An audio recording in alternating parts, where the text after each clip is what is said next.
So I'm going to go through the robin kit from start to finish with you. Now I haven't opened this kit yet, so it's really exciting. Then we're going to take our water soluble fabric template. Now it's got a sticky back, so if you just gently peel it off, and then we're going to just stick that down centrally over the square. Step 2, first we're going to felt the eye and the beak. It's quite a small area, blue felting needle. So we're going to do the eye first of all. So we're going to take a pinch of black merino and roll it into a ball between our finger and thumb, and just make sure that you actually are happy with the piece you've got will fit on top of the eye and not be much bigger than it. About that much. And I'm going to pin it down in that corner and give it probably 4 or 5 little pokes to anchor it in. And then the corner of that eye is there, so then I'm going to bed that down in that corner as well. So we're working all the way around, and you can see that because we're felting around the outside first, it's pushing all the fibre into the centre and giving us that little dome shape. Once you're happy with the overall shape, then you can just then work very lightly over the centre and make sure the centre bit's felted. Go around the outline of the beak. You only want a tiny little wisp of merino. Hold one end between finger and thumb and then just twist the fibres. So anchor that and then felt back down the bottom line. So there's the top of our beak. We're going to just give it a few pokes to anchor it, so that's anchored in top now. Work our way along to the tip, and then we get to the tip. We're going to hold it in place with our needle and then fold it round to follow the bottom line, and then felt that in place,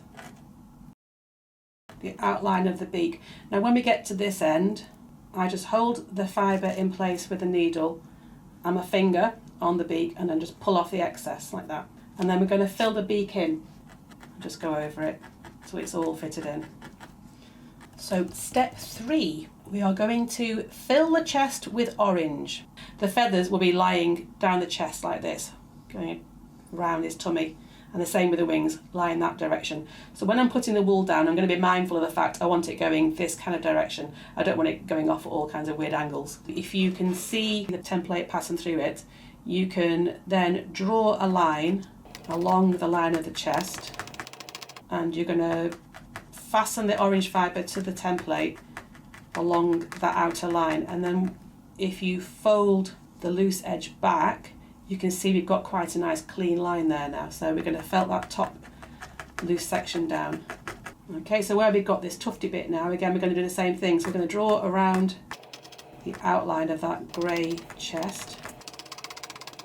Okay, so we've filled our first section in. So now we're going to go into the area underneath the wing. So take little pinches, fibres going this way, and then just felt in place. So there we are, done with our grey section. So we'll see what's next. Add some thin strands of walnut brown to define the wing edge. So I think we'll start at the wing tip down here, purple needle probably, and just anchor it in place at the tip. That's in. Move that along the line of the wing, just so we don't lose the definition. That's where that little wing flick is, so I'll go anchor it on the point, pull the wool down, felt that in place, and again this one, anchor it with the needle and then back up again. So there's our wing outline. Step 5, filling in the white tummy, so the section below the grey. Poke the end in first, and then do the same thing again as before for creating that straight edge. So go around the perimeter and just gently guide it around the orange. So we're adjacent to it, touching it, but we're not actually overlapping it. Okay, and the same with the grey outline. Okay, so our white section's filled in now. What's our next one? Step 6, filling in the back and the wings. I'm going to just twist a section, one end of the wool, so that will lie in place there. So poke that in. And I'm going to just follow the outline of the head as before.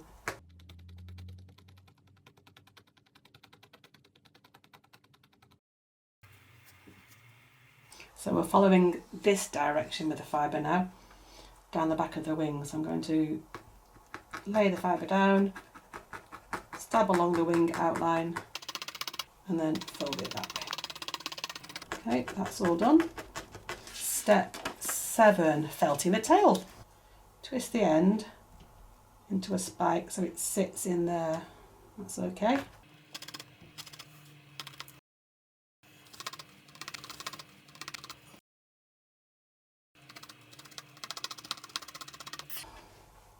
So next section is the legs. I think if we do the back leg first, poke it in place where it meets the white.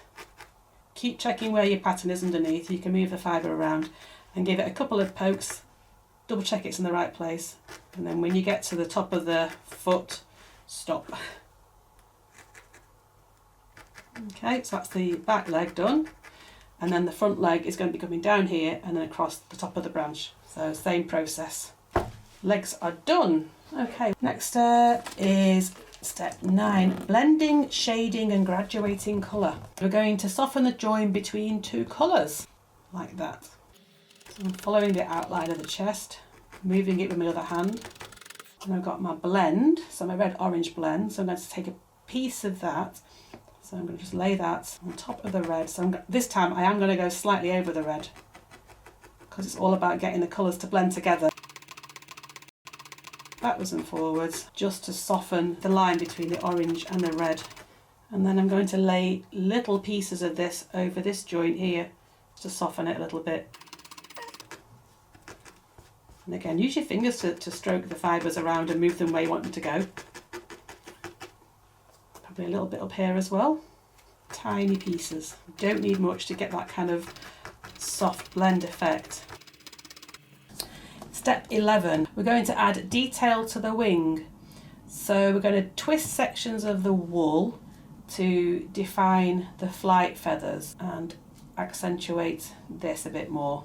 We'll take a small pinch and twist one end to a spike, felt that into the wing tip, the fluffy end up into the wing. So again, take another piece for this one, pinch it into a spike, so I've got a fluffy end and a spiky end. Spiky end goes into the wing tip.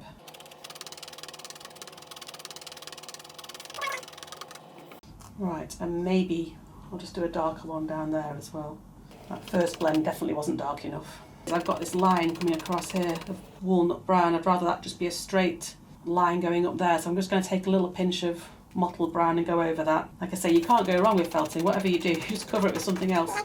Go around the eye with a blue needle and give it that white eye highlight. So I'm going to anchor it at one end, and then I'm going to draw it round with the other finger, pin it in the corner, turn it round and twist it. We're going to draw around the eye with that white line. We're going onto the black really, you're making it stand out. And then we're going to do this little eye detail. So if we look back at our design, you can see this little eye fleck set at the front. So again, it's the tiniest wisp of fibre. And then we're going to just felt this in place. Just give it a few pokes to anchor it in the right place, and then move it to where you want it to be with your other finger. Shading the legs. So I'm going to start with the back leg, add a thin twist of walnut to the back of the rear leg. This adds a shadow, and repeat on the front leg with a much thinner piece. So I guess we're doing that one first. Now, so felting the foliage. So how are we starting with this? So we're going to start with the branches and the twigs. I'm going to anchor one end, and I'm going to work my way along the branch, following the design. And obviously, as the wider the branch gets, the more fibre you're going to be adding.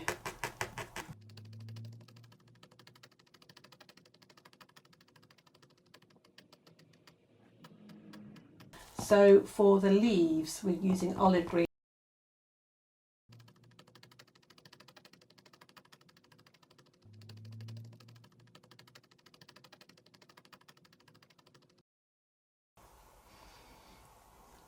Next to it. This is the home straight now. If you take a strand of the army and twist it, you can just add a bit of shading under the leaf, and then we're just going to give a bit of a highlight, so use the mottled brown and just really little thin wisps, lay it over the top of the branch just to give a little bit of variation in the brown branch, and just randomly really just lay the fibres down and stab it in. Now we're going to take the water soluble fabric off the back, cut off the excess fabric. So be really careful around the edge of your design. You're not chopping off anything you shouldn't be doing. I'm using a stencil brush, but I'm just going to dab the water on top of the fabric. So you're not drenching it, but you're putting quite a bit on, and then let it soak in for a moment. And then when you get back to where you started, once you've gone around the whole thing, you'll start to find that as you brush at the water-soluble fabric, it just disappears. Make sure it's properly dried before you do anything else to it. Now, you could leave it like that if you wanted to, but I just think it looks nicer if you go over some of the areas. So I probably would get my blue needle and just work around the outside of the design.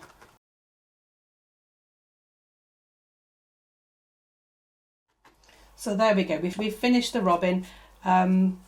Take your time with it and enjoy it. Enjoy learning about the different techniques, blending, outlining, highlighting. And you know, if you've never felted before, it's a great place to start. The kits contain, you know, the best wool for the job, the best needles for the job. The designs are fantastic. I mean, the designs are just, I just love Tracey's designs anyway, but the designs are all beautiful. I don't really have a favourite. I kind of do, but I keep changing. The robin is the best place to start. It's quite a simple kit, and you follow the instructions. There's no way you can go wrong. You can always ask for help. Always there to give advice on felting, because I love it. It's my passion. And I think if I'd have started felting with these kits, I'd have spent a lot less money finding out the good stuff and the bad stuff. But take them home, enjoy them. They're great for a gift or great to keep. And I hope you have a happy time felting. Thank you.